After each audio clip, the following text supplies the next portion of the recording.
नमस्कार। आज के क्लास हम लोग स्टार्ट करते हैं क्विक रिवीजन का।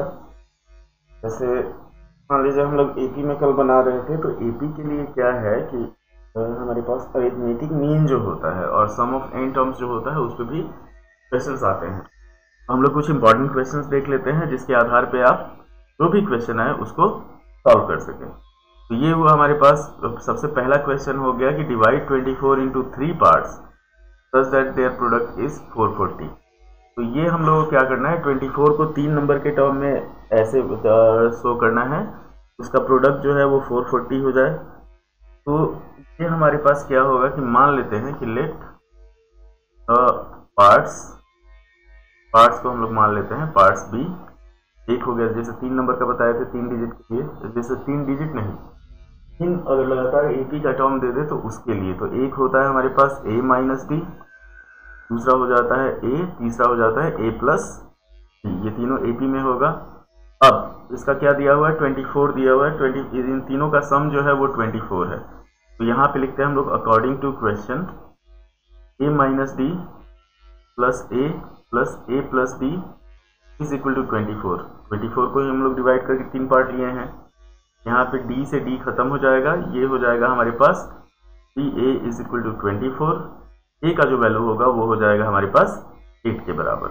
अब सेकेंड केस दिया हुआ है कि उसको तीनों का प्रोडक्ट जो होना चाहिए वो 440 होना चाहिए। तो हमारे पास नंबर कौन कौन सा आ गया, 8 आ गया, 8 प्लस डी आ गया और 8 माइनस डी आ गया। ये हुआ। अब हम लोग उसका प्रोडक्ट 440 है, तो फिर यहाँ पे लिखते हैं now a minus d into a minus d bracket में होगा into a plus d is equal to 440।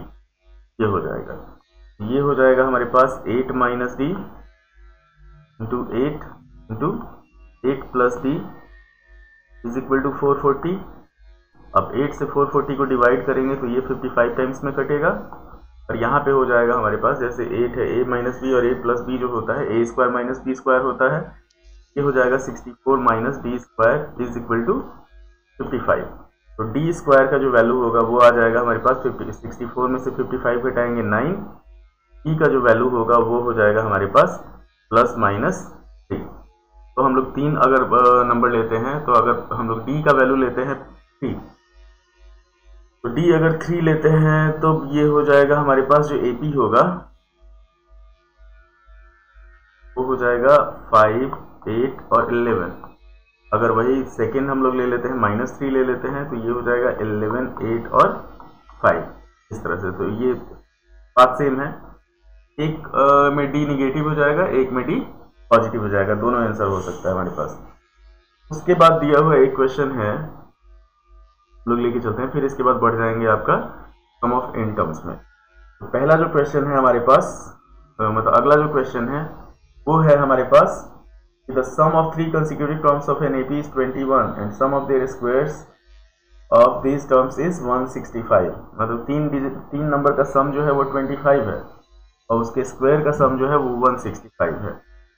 तो यहाँ पे दिया हुआ है sum of 3 consecutive terms, sum of 3 consecutive terms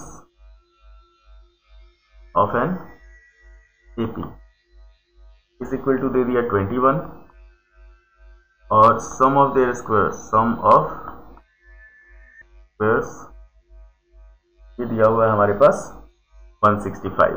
अब इसको अगर हम लोग सॉल्व करते हैं तो सॉल्व करेंगे तो हम लोग मान लेंगे let the 3 consecutive terms, 3 consecutive terms जो हो जाएगा वो हो जाएगा हमारे पास एक होगा a प्लस डी, एक होगा a माइनस, ध्यान रखना है आपको। उसके बाद इसका सम दिया हुआ है 21, सम जो है वो दे दिया है हमारे पास 21। अब ये क्या होगा a minus d plus a plus D जो होगा इसको हम लोग 21 लेंगे, d से d कैंसिल हो जाएगा, 3a इज इक्वल टू 21 हो जाएगा, a का जो वैल्यू होगा वो हो जाएगा हमारे पास 7। इतना आसान है, ये ध्यान रखिएगा कि आपका ए का जो वैल्यू होगा वो हमेशा आ जाएगा। उसके बाद हम लोग आगे बढ़ते हैं। अब दिया हुआ है सम ऑफ स्क्वायर्स इज 165। तो मतलब क्या है, अकॉर्डिंग टू क्वेश्चन हमारे पास है a माइनस डी का स्क्वायर प्लस ए स्क्वायर प्लस ए प्लस डी का स्क्वायर इज इक्वल टू दे दिया 165। सॉल्व करेंगे इसको, ये हो जाएगा हमारे पास 7 माइनस डी का square plus 7 square plus 7 plus D का स्क्वायर इज इक्वल टू हो जाएगा हमारे पास 165। तो सॉल्व करेंगे इसको, तो ये हो जाएगा हमारे पास, जैसे a माइनस बी का एक फॉर्मूला होता है हमारे पास कि अगर हम लोग लेते हैं a माइनस बी का स्क्वायर और प्लस a प्लस बी का स्क्वायर, तो ये हो जाता है 2 इंटू ए स्क्वायर प्लस बी स्क्वायर। अब इसी पे हम लोग इसको सॉल्व करते हैं, तो ये हो जाएगा 2 इंटू 7 का स्क्वायर प्लस बी का स्क्वायर, और ये जो 7 स्क्वायर है वो इधर जाके माइनस हो जाएगा, तो 165 माइनस 49, इसका जो वैल्यू होगा वो हो जाएगा 15 में से 9 गया 6 हो जाएगा, और ये हो जाएगा 15 में से 4 गया 11, 116 हो गया। अब हम लोग 116 को डिवाइड करते हैं 2 से, ये हो जाएगा 49 प्लस डी स्क्वायर, 2 से 116 को डिवाइड करेंगे तो 58 हो जाएगा। डी स्क्वायर का जो वैल्यू होगा 58 माइनस 49 मतलब 9 हो जाएगा, और डी का जो वैल्यू होगा हो जाएगा प्लस माइनस 3। तो जो हमारे पास AP होगा वो हो जाएगा, एक तो हो गया 7, अगर हम लोग प्लस वाला लेते हैं तो 7 10 7 3 10, और 7 में से 3 घटाएंगे 4, ये हो जाएगा।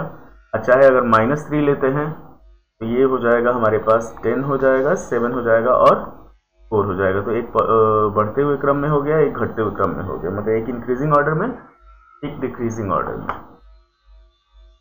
अब इस टाइप का क्वेश्चन आपका मोस्टली जो पूछेगा वो ऑब्जेक्टिव में या फिर 2 नंबर में पूछेगा। अब बढ़ते हैं हम लोग कि एक क्वेश्चन देता है कि इफ द नंबर्स, हाँ जैसे ये क्वेश्चन थोड़ा सा क्योंकि इसमें बच्चों को प्रॉब्लम हो सकता है।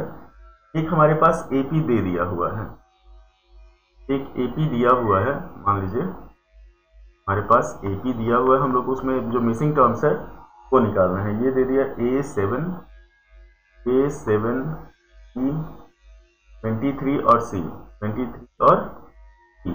और एक और चीज़ ध्यान रखिएगा, आप पूरा मतलब अगर आपको बोर्ड में अच्छे नंबर लाने हैं तो कोई भी एक बुक पकड़े, जैसे NCERT हो गया, NCERT तो आप सॉल्व करेंगे तो NCERT क्या होगा कि NCERT के लिए आपको पूरा मतलब डिटेल आना चाहिए। आपको NCERT में बहुत कम क्वेश्चन होते हैं प्रैक्टिस के लिए, तो आप अभी भी अगर तैयारी रिवाइज करते हैं तो जितना भी RS अग्रवाल का एग्जाम्पल है, हाँ समय लगेगा तो समय अगर आप पहले से पढ़े हुए हैं उसमें आपको ज़्यादा समय नहीं लगना चाहिए।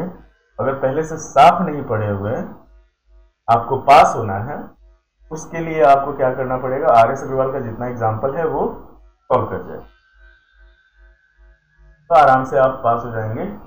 और अगर आपको अच्छा नंबर लाना है तो सिर्फ एक बुक पकड़िए कोई भी। अभी का जो समय है जैसे 3 या 4 दिन बचा हुआ है अभी, जैसे आपका एक दिन वैसे ही निकल जाएगा, तो अभी का जो समय है उसके हिसाब से आपको RS अग्रवाल किसी भी एक बुक का, RD शर्मा नहीं छूइएगा, NCERT नहीं छूइएगा, RS अग्रवाल का सिर्फ एग्जाम्पल और एक्सरसाइज है उसको कंप्लीट कर दीजिए, चाहे उसमें जो भी प्रॉब्लम लगे आपको। जैसे कुछ जो आपका ऑलरेडी पढ़ा हुआ है जिस पे आपका अच्छा पकड़ है उसको आप एक आध बार प्रैक्टिस कर सकते हैं। बाकी अच्छा लास्ट 2 या 3 दिन अभी तो वही है, जो आपने पढ़ा हुआ है उसको मतलब पूरी तरह से वो कर जाएं, आप निपुण हो जाए उसमें। अब जैसे ये हमारे पास दिया हुआ है AP दिया है, हम लोग को मिसिंग टर्म्स निकालना है, तो हम लोग इसमें क्या करते हैं, जानते हैं हम लोग कि कॉमन डिफरेंस जो होता है वो हमेशा सेम होता है। यहाँ लिख देंगे एक line, we know that for an AP common difference is always equal. Common difference जो होता है वो हमेशा इक्वल होता है, common difference is always equal. तो इसमें हम लोग अगर सॉल्व करते हैं इसको तो क्या होगा हमारे पास, 7 minus A is equal to B minus 7 is equal to 23 minus B is equal to C minus 23। तो एक कोई ऐसा देखेंगे हम लोग जिसमें सेम वेरिएबल जो है वो आ रहा हो, हमारे पास क्या है, b minus 7 is equal to 23 minus b है। सबसे पहले इसको सॉल्व करते हैं। तो हमारे पास है b minus 7 is equal to 23 minus, जब इसको सॉल्व किया जाएगा तो 2b इज इक्वल टू हो जाएगा हमारे पास 23 प्लस 7 30, और b का जो वैल्यू होगा वो हो जाएगा 15। तो बीच का 2 आ गया हमारे पास। उसके बाद अब b का वैल्यू 15 हो गया आगे, लेकिन हम लोग चलते हैं कि 7 minus a is equal to 15 minus 7 हम लोग लिख सकते हैं। तो 7 minus a is equal to 15 minus 7 हो जाएगा हमारे पास 8 हो जाएगा। a का जो वैल्यू होगा वो हो जाएगा 7 माइनस 8, मतलब ये हो जाएगा -1। उसी तरह हम लोग क्या कर सकते हैं थर्ड के लिए, जैसे 23 माइनस बी और c माइनस 23 है, ये हो जाएगा हमारे पास 23 minus b is equal to c minus 23। Solve करेंगे यहाँ पे 23 माइनस सी कितना है 15 है, 15 is equal to c minus 23 है। ये हो जाएगा 30 में से 15 घटाएंगे तो 8 आएगा, माइनस 23 का जो वैल्यू होगा वो हो जाएगा 8 प्लस 23, ये हो जाएगा हमारे पास 31। इतना ध्यान रखना है। अब तो चलते हैं एसएन वाले में, सम ऑफ n टर्म्स। तो सम ऑफ n टर्म्स के लिए जान लीजिए क्या होता है हमारे पास कि किसी भी एपी के लिए एसएन जो होता है वो होता है हमारे पास n/2 into 2a plus n-1 into e। इसी पे हम लोग बहुत सारा चीज़ निकाल लेते हैं। जैसे एक और चीज़ होता है कि S n is equal to n/2 into a plus l हो जाता है। तो a प्लस एल जो होता है, जहाँ पे हम लोग को फर्स्ट टर्म लास्ट टर्म दोनों पता है, नंबर ऑफ टर्म्स पता है, उसके लिए। अब क्या होता है कि अगर इसी फॉर्मूला पे हम लोग बिठाएं कि ऑड नंबर इवन नंबर ये सारा, तो हम लोग उसमें जो फॉर्मूला हमारे पास आता है वो हो जाता है कि sum of in natural numbers. अगर कोई नेचुरल नंबर दिया हुआ 1 से लेके, तो उसका जो फॉर्मूला होता है वो होता है n इंटू n प्लस 1/2। ठीक, ये हो गया। सेम इसी पे अगर हम लोग अप्लाई करेंगे तब उसके बाद sum of n even numbers. Even numbers का जो सम होता है वो होता है n इंटू n प्लस 1, और सम ऑफ n ऑड नंबर्स जो होता है, सम ऑफ n ऑड नंबर्स, ये हो जाता है हमारे पास n स्क्वायर के बराबर। मतलब जितना भी ऑड नंबर रहेगा, जैसे मान लीजिए 3 ऑड नंबर लेते हैं लगातार 1 से लेके 1 3 5 इस तरह से, 1 3 5 जोड़ेंगे तो 3 ऑड नंबर है। 3 ऑड नंबर की जगह पे आपका हो जाएगा, कहा जाएगा उसको 3 का स्क्वायर हो जाएगा। ध्यान रखना है। अब हम लोग बढ़ते हैं आगे। तो आगे क्वेश्चंस कुछ ले लेते हैं। अब क्वेश्चंस हम लोग लेंगे तो वो एसएन वाला सम ऑफ n टर्म्स जो होगा उसके अकॉर्डिंग हम लोग क्वेश्चंस ले लेते हैं। हम लोग क्या अब देखेंगे एसएन जो होगा के बारे में। तो अब हम लोग बढ़ते हैं, क्वेश्चन देख लेते हैं। जैसे इसमें भी आपको लीनियर इक्वेशन बना के सॉल्व करना पड़ेगा। हमारे पास equation find the sum of first n terms of use in it term is, हाँ और चीज फाइंड क्वेश्चन हम लोग लिखे find sum of first n terms of any sum of first terms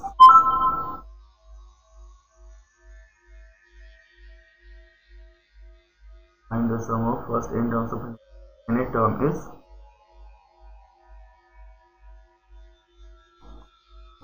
term is 5n-1 5n-1।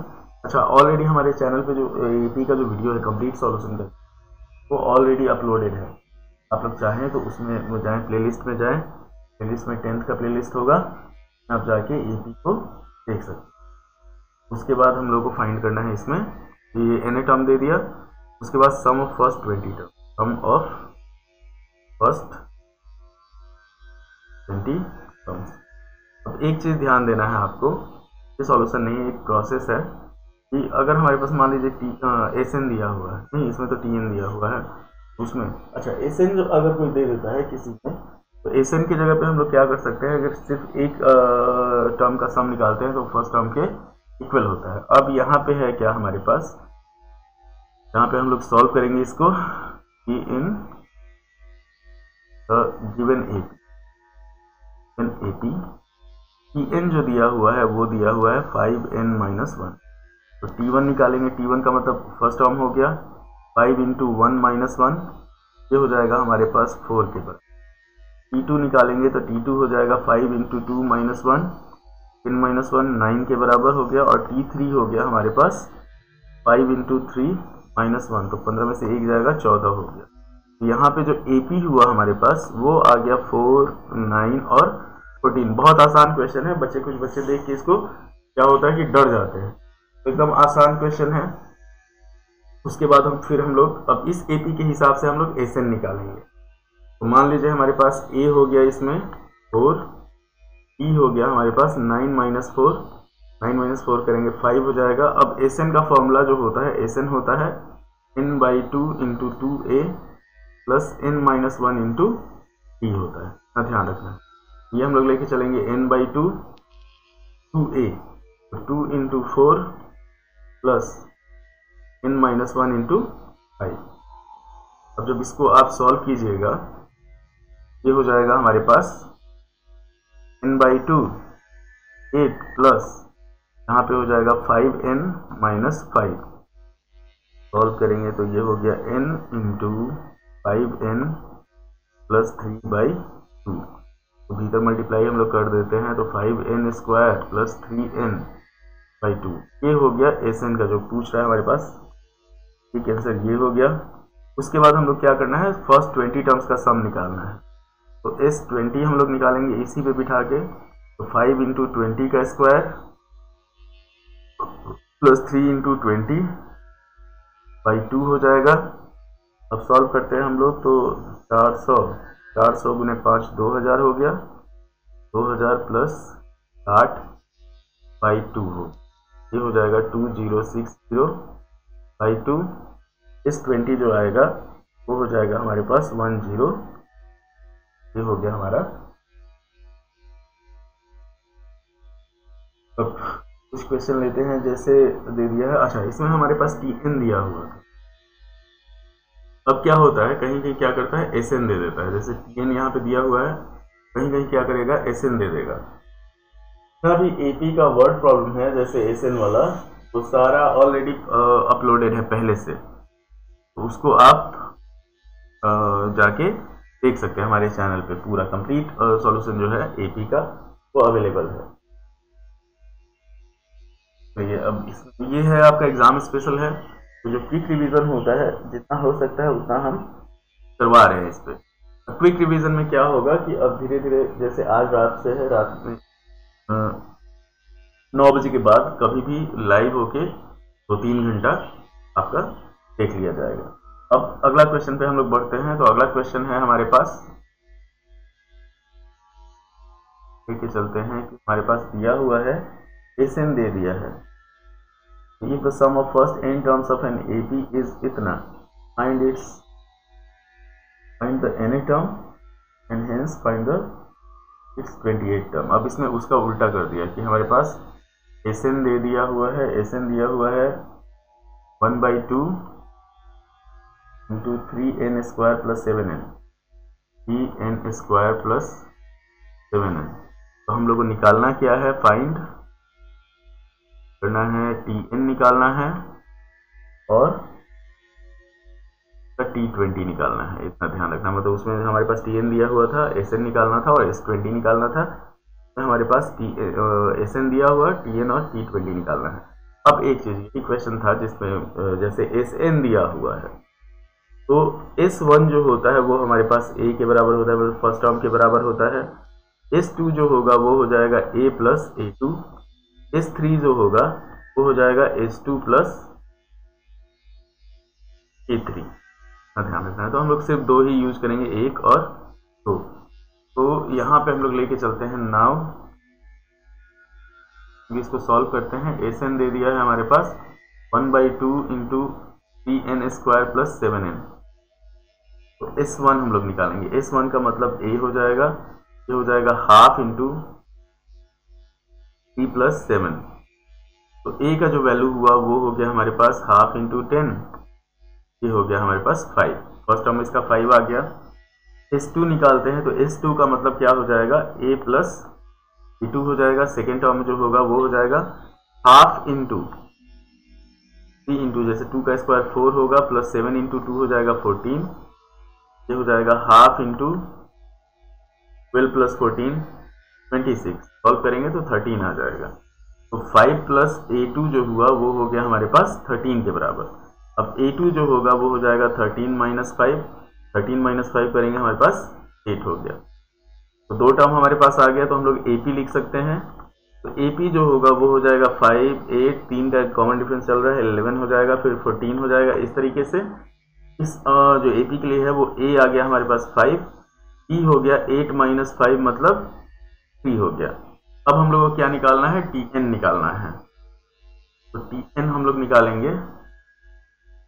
Now n का जो formula होता है वो होता है a plus n minus 1 into E. n जो यहाँ पे हो जाएगा वो हो जाएगा हमारे पास 5 प्लस n माइनस 1 इंटू 3 होगा। तो 5 प्लस 3n माइनस 3 हो जाएगा। n का जो वैल्यू होगा वो हो जाएगा 3n प्लस 2। इतना ध्यान रखना है। T20 निकाल देना है। T20 जो होगा वो हो जाएगा 3 इंटू 20 प्लस 2 मतलब 60 प्लस 2, ये हो जाएगा हमारे पास 60 के बराबर। ये चीज ध्यान। एक और टाइप का क्वेश्चन दे देता है कि जैसे दे देगा आपको AP दे दिया, उसके बाद सम दे दिया उसका, फिर पूछा आपसे कि how many terms are there in the given AP whose sum is कितना। ये क्वेश्चन क्या होगा, इस टाइप का क्वेश्चन होगा कि जैसे मान लीजिए हमारे पास एक दिया हुआ है, हमारे पास दिया हुआ है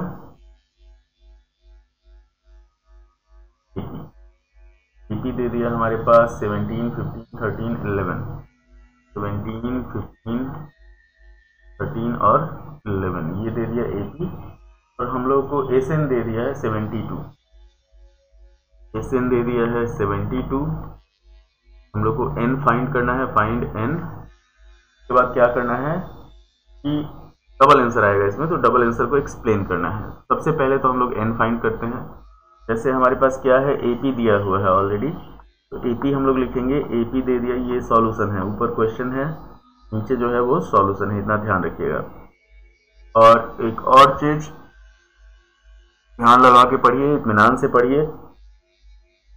10th का जो मैथ है वो बहुत आसान है, तो इसको आप चाहें तो आपका अगर बेसिक क्लियर है, सिर्फ बेसिक क्लियर होना चाहिए मैथ में। और भी मैथ में क्या होता है कि हम लोग को ज़्यादा नहीं पढ़ना होता है, जितना पढ़ना होता है उतना फिक्स है।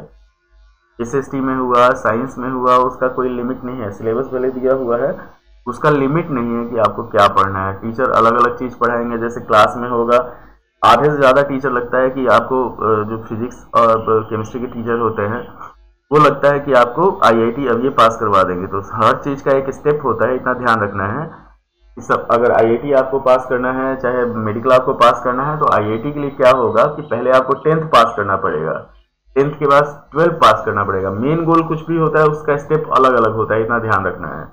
तो बहुत सारे टीचर होते हैं जो अपने आप को 30 मार खान समझ लेते हैं। जैसे साइंस पढ़ाएंगे तो तो क्या करेंगे, वो लगेंगे अपना लेवल झाड़ने, IIT या IIT ये सब। IIT ठीक है, पर क्या होगा, आपको पहले 10th पास करना है, उसके बाद फिर 12th पास करना है, फिर आप IIT का एग्जाम दे सकते हैं। सबसे पहले 10th में भी नंबर आपको अच्छा खासा होना चाहिए, IIT देने के लिए 75% होना चाहिए। अब बहुत सारे बच्चे उस चक्कर में क्या होता है कि साइंस उनका कबाड़ा हो चुका होता है, तो आपको जितना ज़रूरत हो, जैसे रोटी आपको मान लीजिए आप 5 रोटी खा सकते हैं, आपको 10 रोटी दे दिया जाए, बोला जाए कि खाओ बउआ, खाओ बेटा, वैसा तो होगा नहीं। सबसे पहले आपको हर स्टेप, मतलब मान लीजिए कहीं पहुंचना है, आपको स्कूल ही जाना है, तो घर से निकलते होंगे, मोहल्ला के बाहर जाते होंगे, वहां से गाड़ी पकड़ते होंगे, गाड़ी पकड़ के फिर स्कूल जाते होंगे। अच्छा, स्कूल का बस आता होगा, वहां से स्कूल जाते होंगे। तो एक स्कूल जाने में इतना सारा स्टेप हो गया। अगर उससे पहले पैसे जो घर का स्टेप है वो आपको लिया जाए, सुबह उठे, फ्रेश हुए, नहाए वहाए, कपड़ा उपड़ा पहने, खाना खाए, तब ना निकलते हैं। तो उसी तरह आप डायरेक्ट IIT, मतलब 10th का एग्जाम देना है तो आप डायरेक्ट IIT सोच के थोड़े दीजिएगा। तो ये होता है कि इतना ध्यान रखा जाता है कि किस लेवल का मेहनत किस में करना है। जैसे 10th है, अब ये बोर्ड का एग्जाम चल रहा है, बहुत सारे बच्चे होंगे जो साफे नहीं पढ़े होंगे, साल भर एकदम खूब घूमे होंगे, उन बच्चों को क्या करना है कि उनको अभी 10th पास करने में प्रॉब्लम हो रहा होगा। तो जैसे आपका मैथ है, मैथ का एग्जाम्पल जो है, एग्जाम्पल आप रट जाइए, कुछ भी कीजिए। तो अगर आपको साफ नहीं पढ़े हैं, तो अगर पढ़े हुए हैं तो कोई बात ही नहीं है, सिर्फ आपको रिवाइज करना है, रिवाइज भी करना है, मतलब टेंशन लेके रिवाइज नहीं करना है, ना ध्यान रखना है। अच्छा, एक और चीज़ है कि एक एग्ज़ाम आपका करियर जो होता है ना, डायलॉग जो होता है कि a single seat of paper can not decide my future, ये सही होता है, तो पर वो एक्सेप्शनल केस होता है। आप 10th पास नहीं करें, बहुत सारा चीज़ जो होगा, बहुत सारे चीज़ का रास्ता जो होगा वो नहीं खुलेगा, इतना ध्यान रखना है। 10th पास ढंग से कर जाएं, तब भी आपके लिए बहुत सारे रास्ते खुल जाते हैं। तो ये डायलॉग है वो फिल्मी डायलॉग है, इतना ध्यान रखना है, आपको पास करना है। जैसे अब आप देख लीजिए, हमारे पास एपी आ गया, एपी दे दिया है 17, 15, 13, 11, 17, 15, 13 और 11 दे दिया है। अब एसएन दे दिया है 72। तो हम लोग को ध्यान रखना है कि ए हो गया हमारे पास 17, ई हो जाएगा हमारे पास 15 माइनस 17 मतलब -2। ई हमेशा T2 माइनस T1 करेंगे, T3 माइनस T2 करेंगे, मतलब नेक्स्ट स्टेप से पहले स्टेप को माइनस कर दिया जाएगा, इसके कारण। अब ये डी आ गया हमारे पास। हम लोग मान लेते हैं कि n टर्म्स का सम 72 है, तो यहाँ पे हम लोग क्या करेंगे, एस एन दे दिया है हमारे पास 72, इसी को सॉल्व किया जाएगा। तो ये हो जाएगा n/2 into 2a plus n-1 into d is equal to 72। अब इसी को सॉल्व किया जाएगा, तो a और d हमारे पास ऑलरेडी अवेलेबल है। तो हो गया n/2, 2a हो गया 17 दूनी 34 प्लस n-1 तो -2 हो गया टू 72। सॉल्व करेंगे, n/2 हो जाएगा 34 minus 2n plus 2 72, n/2 36 minus 2 22 common ले लेंगे, तो ये हो जाएगा n इंटू 18 माइनस n 72। तो फैक्टराइज करेंगे तो ये हो जाएगा 18n minus n square is 72। Factorization के फॉर्म में लाएंगे, देखिए यहाँ पे वो आ गया आपका क्वाड्रेटिक इक्वेशन आ गया, n square minus 18n plus 72 equal to 0। Solve किया जाएगा, वो हो जाएगा हमारे पास n square minus 12n minus 6n plus 72। n common लिए तो n माइनस 12 हो गया, और यहाँ पे -6 कॉमन ले लिए तो n माइनस 12 हो गया। तो n minus 6 into n minus 12 into 0 हो गया। n का जो है यहाँ पे हमारे पास दो वैल्यू आ गया, 6 और 12। अब ये जो AP दिया हुआ है उसका 6 टर्म का सम भी वही होगा, 72 होगा, और 12 टर्म का सम भी 72। अब बात ये डबल आंसर का एक्सप्लेनेशन जो होगा वो ये हो जाएगा कि सम ऑफ 7 to 12 टर्म जो है वो हो जाएगा हमारे पास 0 के बराबर, ये चीज़। तो n का वैल्यू आ गया 6। अब इसमें हम लोगों को क्या करना है, n फाइंड करना था, तो n आ गया हमारे पास 6 और 12, इतना ध्यान रखिए।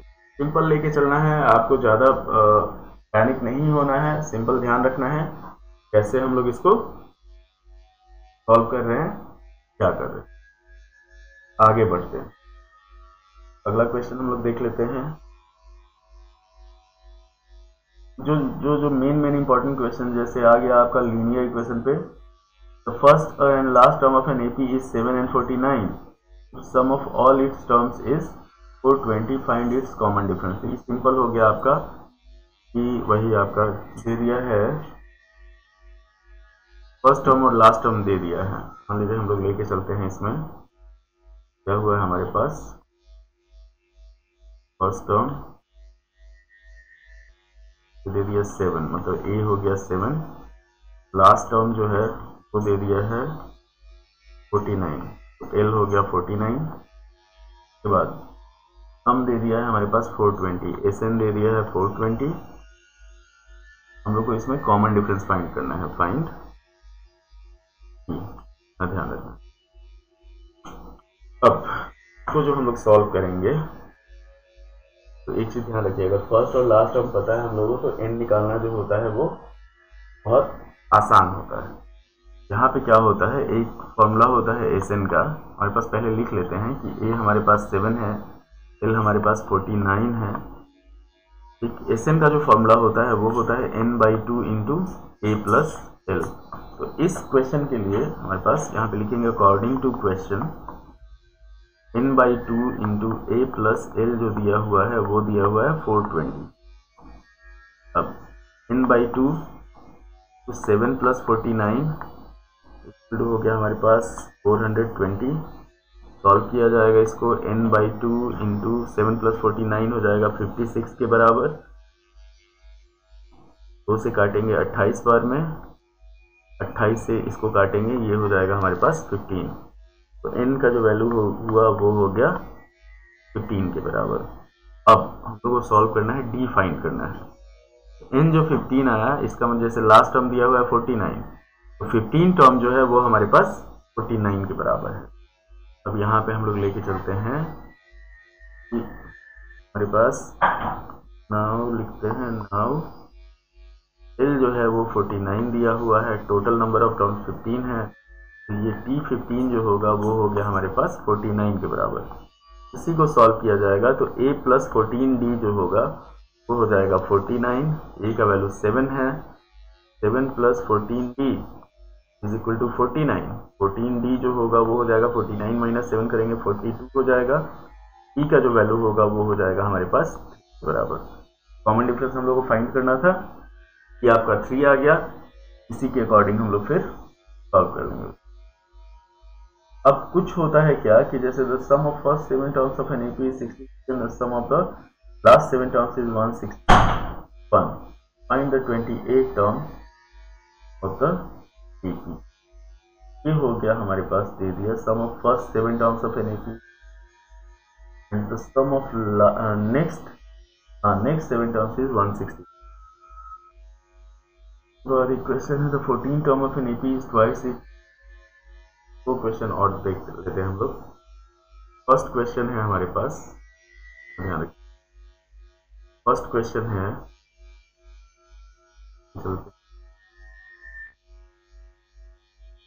दे दिया है कि सम ऑफ फर्स्ट 7 टर्म्स,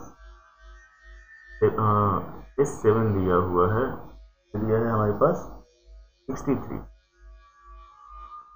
और सम ऑफ नेक्स्ट 7 टर्म्स जो है तो अगर हम लोग देख लेते हैं, नेक्स्ट 7 टर्म्स का क्या हो जाएगा, t14 माइनस t7 हो जाएगा,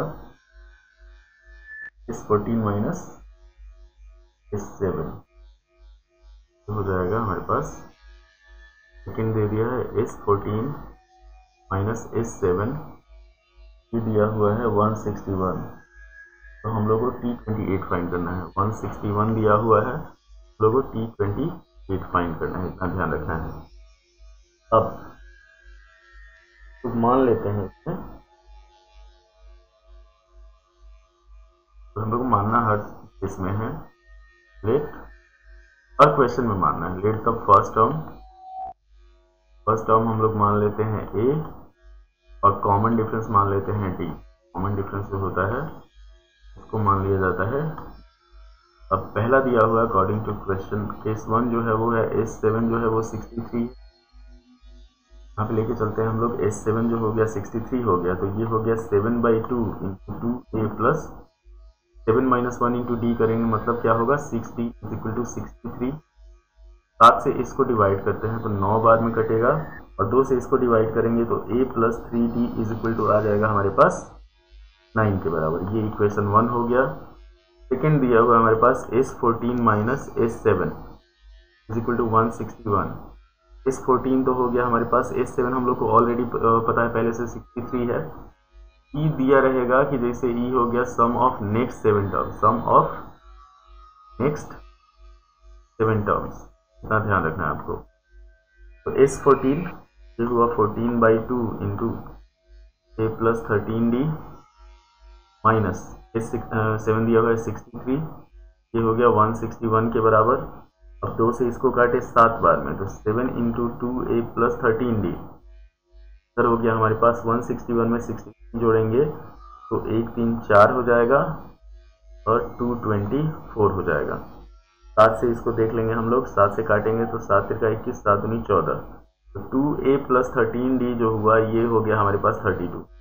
कुछ भी टफ नहीं है, हमेशा अगर हम लोग आसान लेके चलेंगे, मतलब स्टेप बाय स्टेप चलेंगे, तो हर चीज़ ध्यान रखिए कि हमेशा अगर आपको छत पे जाना है तो आप सीढ़ी से ही जाएंगे, छत से नीचे उतरना है सीढ़ी से ही उतरेंगे।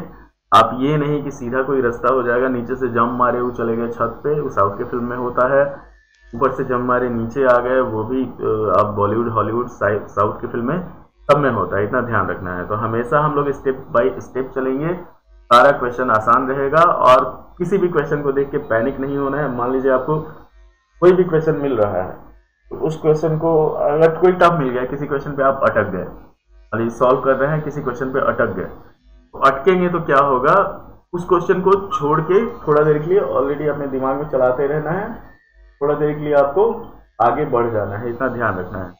अब इसको जैसे हम लोग सॉल्व करेंगे तो ये हो गया a + 3d हमारे पास 9 है। अब लीनियर इक्वेशन आ गया, तो यहाँ पे क्या करते हैं कि इक्वेशन 1 × 2 करते हैं और -2 कर लेते हैं, इक्वेशन 2 कर लेते हैं, तो ध्यान रखिए। तो 2a + 6d = हो जाएगा हमारे पास 18, और यहाँ पे है 2a + 13d = 32, माइनस करेंगे हम लोग, माइनस माइनस माइनस, ये खत्म हो गया, यहाँ पे आ गया -7d = -14। e का जो वैल्यू है वो आ जाएगा हमारे पास 2 के बराबर। e का वैल्यू हम लोग किसी से निकाल लेंगे, जैसे a + 3d हमारे पास 9 के बराबर है, e का वैल्यू डालते हैं तो a + 6 = 9, a का जो वैल्यू हो जाएगा 3 हो जाएगा। तो AP जो हुआ हमारे पास वो आ गया 5 8 11, ये AP हो गया हमारे पास। अब हम लोगों को क्या फाइंड करना है इसमें, हम लोगों को फाइंड करना है इसमें T28। सिंपल है, T28 अगर निकालना है तो ये हो जाएगा, मतलब 28 टर्म अगर निकालना है तो ये हो जाएगा a + 27, a कितना है हमारे पास 3 है, 27 × 2 तो 3 + 54, ये हो जाएगा हमारे पास 57 के बराबर। आ गया हमारा पूरा क्वेश्चन सॉल्व हो गया। तो किसी भी क्वेश्चन को सॉल्व करने के लिए, चाहे कहीं भी जाने के लिए, आपको स्टेप फॉलो करना पड़ता है। स्टेप आपका सही होगा, क्वेश्चन का आंसर सही आ जाएगा। प्रोसेस आप सही रखिए, प्रोसेस को ध्यान रखिए। किसी भी जैसे होता है ये है कि बहुत सारे बच्चे होते हैं जो क्वेश्चन रट जाते हैं, तो क्वेश्चन रटने से क्या होगा, आपका एक क्वेश्चन तैयार हुआ, और अगर आपको प्रोसेस पता है उसका, तो प्रोसेस पता है तो प्रोसेस के हिसाब से हम लोग बहुत सारा क्वेश्चन सॉल्व कर सकते हैं, इतना ध्यान रखना है। अब हम लोग बढ़ते हैं अगले क्वेश्चन पे। ये क्वेश्चन देख लीजिए क्या दिया हुआ था कि sum of first 7 terms of an AP is 63 and sum of its next 7 terms is 161। तो हम लोग को फाइंड क्या करना था, 28 टर्म फाइंड करना था। तो हमेशा हम लोग 2 इक्वेशन लेके चलेंगे। अब एक क्वेश्चन और आता है एक टाइप का, लास्ट क्वेश्चन है इस वीडियो का, हम लोग वो देख लेते हैं कि ये हमारे पास जो क्वेश्चन है वो है कि the 14 term of an AP is twice its 8 term. आसान क्वेश्चन रहता है कि क्वेश्चन लिख देते हैं हम लोग, 14 टर्म जो है, 14 टर्म वो है ट्वाइस 8 टर्म के, और सेकेंड दिया हुआ है हमारे पास, सेकेंड केस दिया हुआ 6 टर्म इज -8, मतलब 6th टर्म जो है वो दिया हुआ है हमारे पास -8 के बराबर। Then find the sum of first 20 terms. हम लोग को फाइंड क्या करना है, S20 फाइंड करना है इसमें, इसलिए अब लास्ट क्वेश्चन है इस वीडियो का। तो इसमें हमारे पास दिया हुआ है 14 टर्म इज, मान लेते हैं सबसे पहले तो हम लोग को मानना ही है, इसमें मैथ में हम लोग x मानते हैं, x निकालते हैं। तब ये मत लिख दीजिएगा कि अगर कोई पूछे मैथ में फाइंड योर x, फाइंड नहीं क्वेश्चन देता है कि फाइंड x। बहुत सारे बच्चे क्या होते हैं, मीम चलता है बहुत सारा कि आपकी x है तो हम लोग को कैसे पता होगा, अच्छा find on x, find on your phone, ये होता है। अब देखते हैं हम लोग इसमें ले लेते हैं कि let first term of AP है, तो इसमें हम लोग हमेशा फर्स्ट टर्म कॉमन डिफरेंस लेंगे। फर्स्ट टर्म ऑफ AP, फिर मान लीजिए A, कॉमन डिफरेंस जो है कॉमन डिफरेंस को हम लोग मान लिए डी के बराबर। पहला दिया हुआ है T14 is equal to 2 into T8। Solve करेंगे इसको, ये हो गया a plus 13d is equal to 2 into a plus 7d। कुछ रिलेशन आ जाएगा तो a plus 13d equal to 2a plus 14d हो जाएगा। ये होगा हमारे पास 2 में से a घटाएंगे तो a आ जाएगा, 13 में से 13 हो जाएगा माइनस 13 माइनस 14, ये हो जाएगा माइनस डी के बराबर। तो a का जो वैल्यू है वो माइनस डी के बराबर हो गया। सेकेंड दिया हुआ 6 टर्म इज माइनस 8, T6 दे दिया है हमारे पास माइनस 8 के बराबर। ये हो जाएगा a plus 5d is equal to minus 8। a का जो वैल्यू है वो हमारे पास माइनस डी के बराबर है, तो minus d plus 5d equal to minus 8 हो गया। ये हो जाएगा हमारे पास e का जो वैल्यू होगा 4d हो जाएगा माइनस 8 के बराबर। e का जो वैल्यू होगा वो हो जाएगा हमारे पास माइनस 2। ध्यान रखना है a का क्या है, a जैसे माइनस डी है तो अब नाउ हमारे पास आ जाएगा a जो हो जाएगा वो हो जाएगा माइनस डी, तो 2 हो जाएगा, और d का जो वैल्यू है वो माइनस 2 होगा। अब हम लोग को क्या निकालना है, S20 निकालना है। तो S20 का मतलब क्या हुआ कि हमारे पास फॉर्मूला होता है, ध्यान रखिएगा, Sn is equal to n by 2 into 2a plus n minus 1 into d होता है। तो S20 हम लोग निकालेंगे, जाएगा 20 बाई 2 प्लस 19d हो जाएगा। 2 से काटे इसको 10 बार में, तो 10 into 2 into 2 plus 19 into minus 2, ये हो जाएगा 10 इंटू 4 माइनस 38 होता है, 38 हो जाएगा। तो 10 इंटू माइनस 34, ये हो जाएगा हमारे पास माइनस 340। तो ये हो गया एपी का एक और मतलब क्विक रिवीजन हो गया। अब तो फिर नेक्स्ट वीडियो में मिलेंगे 10 साढ़े 10 के आसपास। देख लेते हैं, जैसे ये हुआ हमारे पास, ये हो गया कुछ क्वेश्चंस हम लोग देखे एपी में। धीरे धीरे टॉपिक आपका, जैसे आज शाम में कोशिश करेंगे हम आपका circle areas related to circle और मेंसुरेशन का जितना पोर्शन है वो निपटा दिया जाए। तो ये जो पसंद आए तो शेयर कीजिए, लाइक कीजिए, सब्सक्राइब कीजिए। धन्यवाद।